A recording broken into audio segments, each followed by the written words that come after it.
10 on Your Side is on the campaign trail as the candidates make one final push before America's Decision 2016.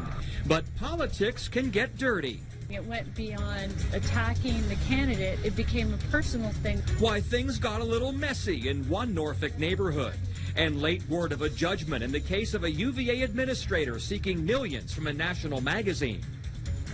But in just hours, thousands of you will be making your Decision 2016, all in a push to win what you're seeing here live, the White House.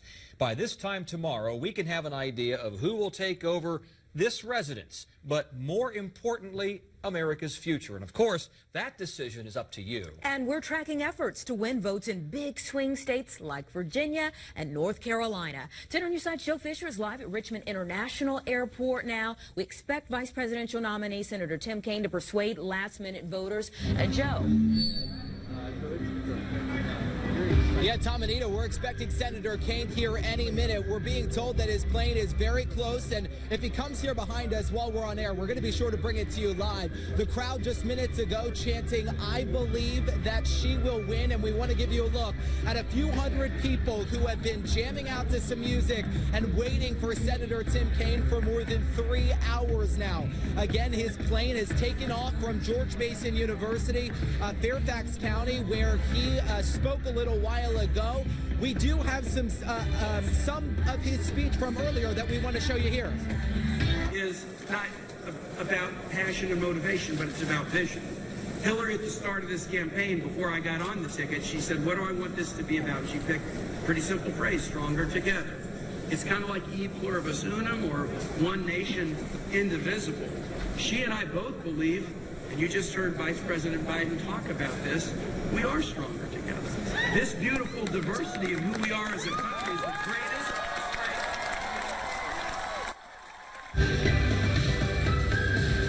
You could just hear the energy there at George Mason University in Fairfax County, what is considered to be a very important county here in Virginia, which is tightening. We've seen Hillary Clinton with a 12-point lead in some polls just a couple of weeks ago, and now she's down to a 6-point lead, but still holding strong. This welcome home sign over here being held up by the crowd as they wait for Senator Tim Kaine to take part in one of his last here in Virginia, his hometown of Richmond. He's coming here in just a few minutes. The governor, Terry McAuliffe, just took this stage about 20 minutes ago.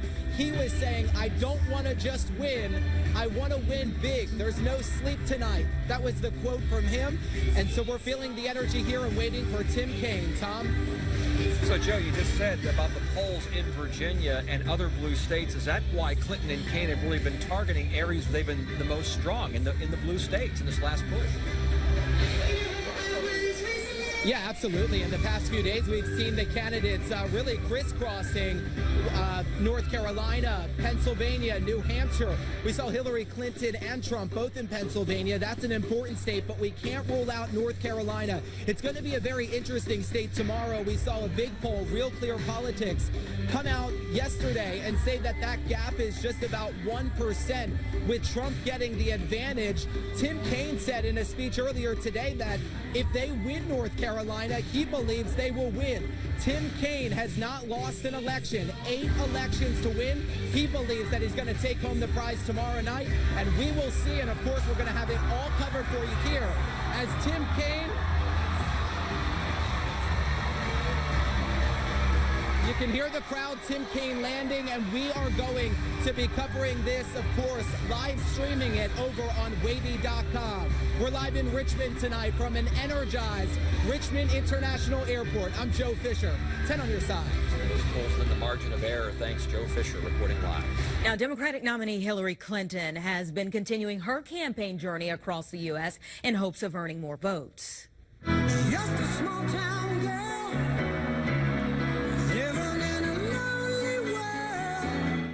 Journey. She made 4 stops in battleground states today, including Pennsylvania, Michigan, and North Carolina. Clinton took a few swipes at the competition and asked voters to consider the impact of their choice.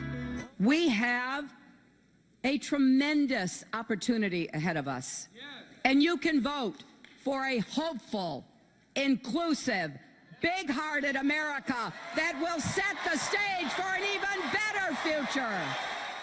She'll host a final midnight rally in North Carolina featuring performances from John Bon Jovi and Lady Gaga. Meanwhile, Donald Trump has predicted a sweeping victory. The Republican nominee says he will shock the political establishment. So here's the beauty. You have one day until the election. And it's not even one day. You got a half a day to make every dream you've ever dreamed for your country and for your family to come true. You have one magnificent chance, and honestly, in 4 years, it's over, folks. Big day on the road for the Trump campaign. They made stops in Florida, North Carolina, Pennsylvania, Michigan, and New Hampshire. Rockefeller Center is decked out ahead of Election Day. Tomorrow, both candidates will be in New York City watching the returns come in. 10 on your side will be there, too. Today, our crew stopped at the Clinton campaign headquarters in Brooklyn and Trump's headquarters on Fifth Avenue. Insiders for both camps say the candidates are looking ahead to tomorrow and expect a good turnout. We are feeling good, especially about your home state of Virginia. Obviously, Tim Kaine is headed there for Richmond and Northern Virginia rallies tonight. But really, I feel like we're finishing strong. We don't have time to look back. We're looking forward. The crowds, the enthusiasm, our internal polling, it is looking great. There is a wave building here. On Election Day, look for updates from 10 on your side's Andy Fox live in New York starting in our 4 o'clock hour. He'll also have full reports during our evening newscast right here. And local colleges are sneaking in one last poll trying to gauge who may win the White House. Christopher Newport University shows Clinton leading Trump 48% to 42%. Hampton University released findings that show Mrs. Clinton up by a slightly lower margin. In that poll, it was Clinton with 45%, Trump with 41%. If you plan to vote for the late Warren Judge, his wife will be taking over his candidacy. A committee has voted and believes Tess Judge would be a perfect fit to carry on her husband's legacy in North Carolina. His name will still be on the ballot, so if you elect him, Mrs. Judge will serve a 2-year term representing District 6. Judge was a Dare County commissioner who passed away over the weekend. Last week, we reported he was in critical condition at the hospital. And if you have any issues while voting tomorrow, we sure hope you don't, but let us know if you do. We're on your side investigating potential problems at the polls. Send an email to reportit@wavy.com. And 10 on your side investigative reporter Chris Horn will be working to learn more about the issues.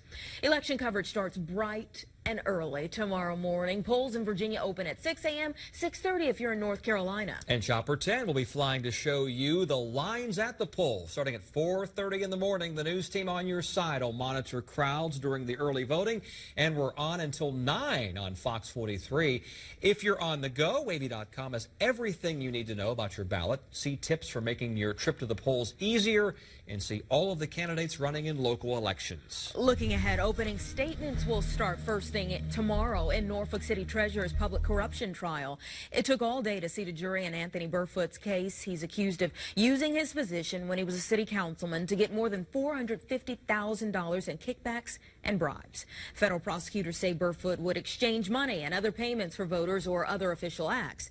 And the trial is expected to take a month with dozens of witnesses, including former Mayor Paul Frame and Ronnie Boone, an Ocean View builder who pleaded guilty in September to bribing Burfoot. New tonight, a jury awarded damages in the Rolling Stone defamation case. The University of Virginia administrator will get $3 million for a now debunked rape story. She had asked for $7.5 million over her portrayal in the 2014 story, A Rape on Campus. Nicole Aramo says the article portrayed her as a villain who only wanted to protect UVA. The jury ruled Friday the magazine, publisher, and journalist were all responsible for libel with actual malice. New tonight, the Virginia Beach Fire Department named its interim fire chief. Chief David Hutchison will take over for the department. We learned he's been a firefighter for the past 28 years and has also come up through every rank in the fire department.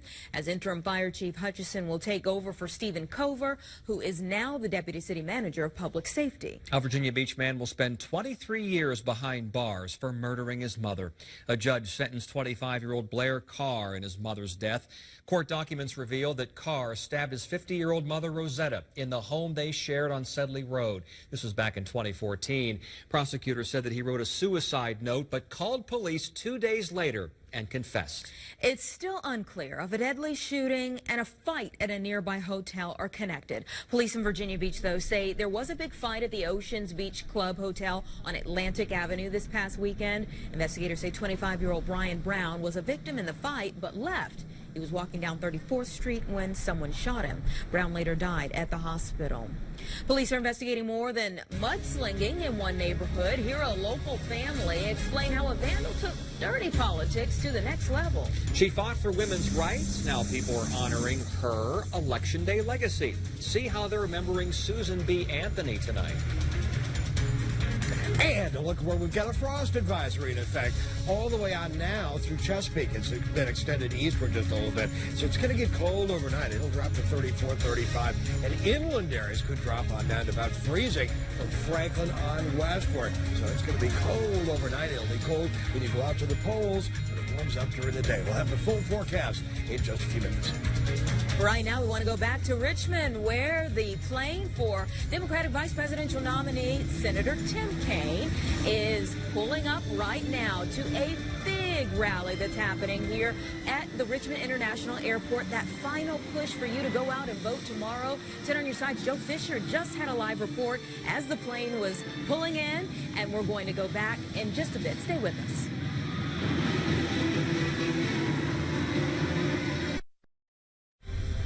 An energized crowd in Richmond is getting what they came to the Richmond International Airport for right now. Senator Tim Kaine is getting off of his plane, getting ready to address them. The crowd of supporters there as we're just hours away from elections to begin. That's exactly right. This is a live look at the plane. The door is open. Kaine will be disembarking in a few moments. Look for a full debrief tomorrow morning. And WAVY News 10 Today starts at 4:30. And while the candidates face fierce opposition this election, some voters say they, too, are under attack. A Norfolk family tells us vandals hit their property overnight. They believe it's for displaying Trump signs. New tonight, 10 on your side's Liz Kilmer has their story. Liz. Yeah, Tom and Anita, the family tells me vandals tossed eggs and bags of apparent dog feces on their front porch and two of their vehicles. They say they've dealt with flack from passersby over Trump signs on their property before. They feel certain that this had to do with politics, too.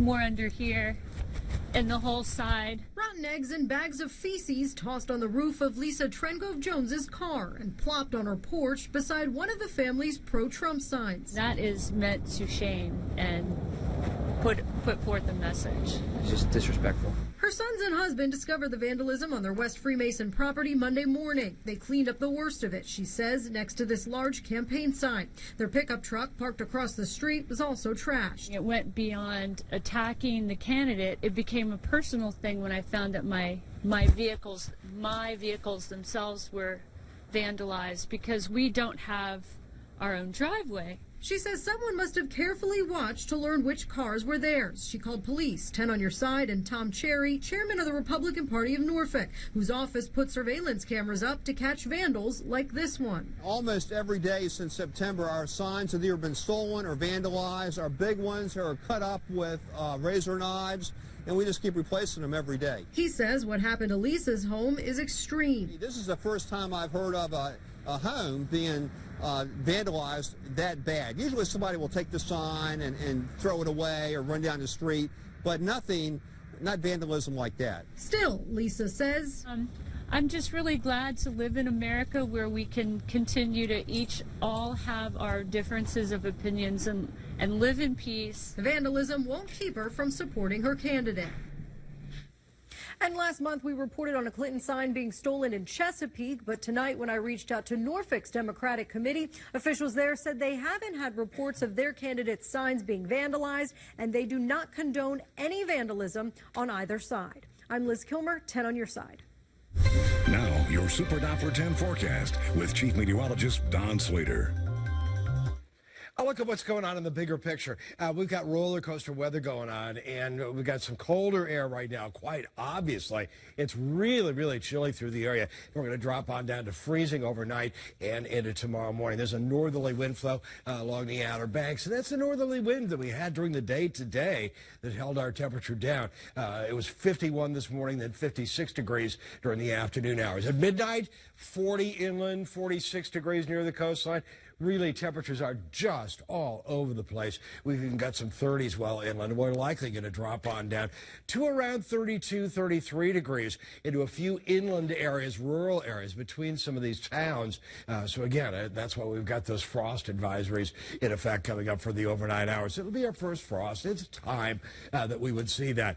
There's where we are to start the day. So very, very chilly when you're out and about. If you're out and about, have to vote at 7 o'clock. Again, it's going to be a chilly start to the day, maybe a little frost on the windshield. If not, there's going to be likely a pretty heavy dew on top of your car.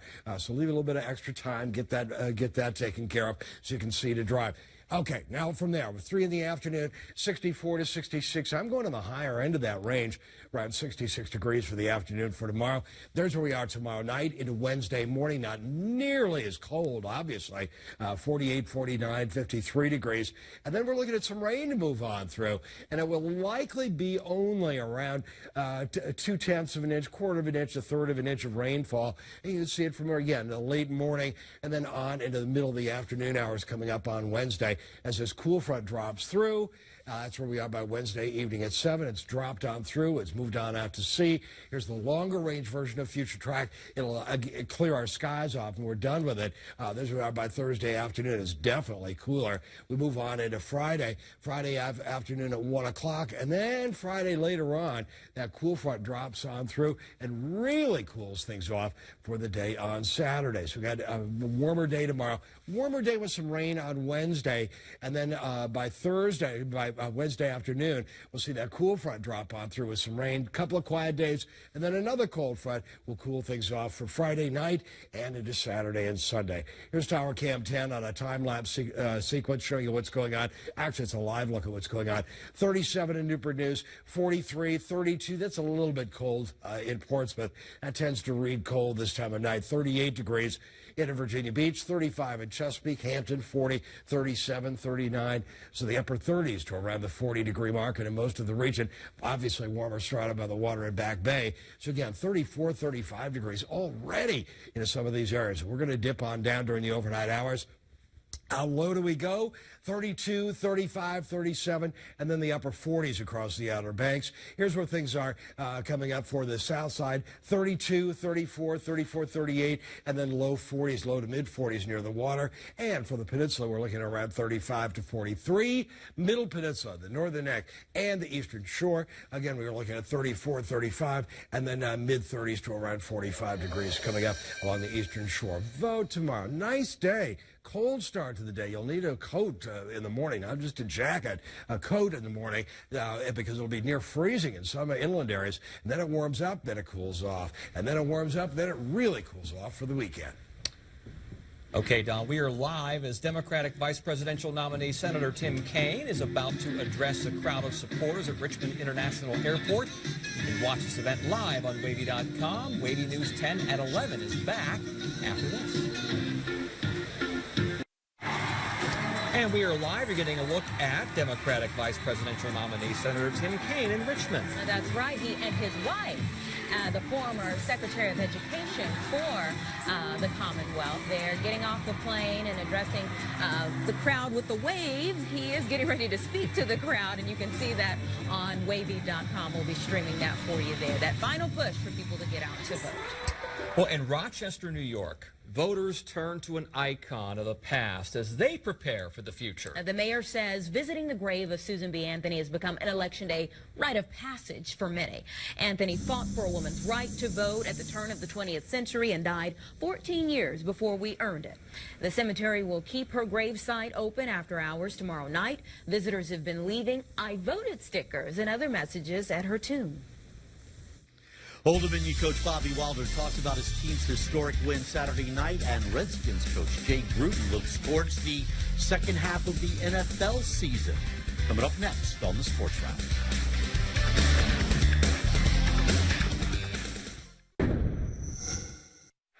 Will a week off help the Redskins as the NFL playoff race begins? There's still a lot of work to do as we get into the second half. of that NFL season. I'm Bruce Rader. Fresh off a week's rest, the Redskins return to practice today with a 4-3-1 record. But listen to this. With the Eagles losing to the Giants yesterday, the Cowboys, the Redskins, without even having to play, moved back into third place in the NFC East behind the Giants and those Cowboys. But there is still plenty of work to do. We're excited about the second half. We have a lot of work to do, without a doubt. There are areas of our game that we need to improve: red zone offense, red zone defense, third down defense, protecting the football, getting more turnovers. But I feel like we have the people in-house that we can get the job done. I really do. I feel like we're ascending, and we're in a good spot. We're getting stronger. Our team is playing hard. I love the effort that they play with, and that's something that really, as a coach, you can't go out here and coach effort. And we're playing a great effort, which is exciting. We just got to shore up a few situational type things and keep moving forward. But now it's all about Minnesota and studying Minnesota and putting a game plan together and getting ready to beat a good Viking team. And you can see that Redskins-Viking game Sunday at 1 on Fox 43. Our motto is tell us what time the plane leaves and tell us what time we kick the ball in the air. We'll be excited to play anybody, any place, anytime. A historic night for the Old Dominion football team. The Monarchs are going to a bowl game. Old Dominion beat Marshall Saturday night, giving them the 6th win that they needed to become bowl eligible for the first time. 6 bowl games are contractually obligated to invite Conference USA teams. The winners of the East and West divisions normally get first choice, with Boca, New Orleans, and Atlanta's the 3 most popular destinations. Dallas, Hawaii, New Mexico also in the mix, but you heard Coach Wilder. He's not worried about where the Monarchs will end up. He's still talking about the excitement after Saturday night's historic win. Well, when the clock hit about 2 minutes, it was an icy cold bath times 2. I got the double Gatorade, and a lot of people don't realize it wasn't just the Gatorade, it was the chunks of ice that were in there. But that's when it really hit me, because the kids and their reaction, how they felt. They understood the magnitude of that game. They understood the accomplishment. They understood they're the first team in the history of Old Dominion to go to a bowl game, and that's something special. When we talked about this summer, that's a lifetime memory, and it was special to share that with the players. He's going to a bowl game! Old Dominion still has 3 games left, 2 at home, and we'll talk about that. Join Coach Bobby Wilder and me Friday at 10:45 on Fox 43 for the Old Dominion Football Show. Okay, right now we're taking a live look at 2 different rallies going on. On the right-hand side, we have the Trump-Pence campaign, and on the left-hand side, Senator Tim Kaine is now speaking at Richmond International Airport. That's right. We've been waiting all night for that. Joe Fisher is there. We'll have much more coming up tomorrow on WAVY News 10 beginning at 4:30 as you make your Decision 2016. Don? And 7 o'clock tomorrow morning is going to be chilly. We'll likely see temperatures in the 30s to around the 40-degree mark. But then it warms up very, very nicely during the afternoon hours to around 66 degrees. And it'll stay warm on into Wednesday. We'll see some rain. A little cooler, then a little warmer Friday. A lot cooler for the weekend. Have a good night. We'll be here for you tomorrow. Make sure you join us starting at 4:30 a.m.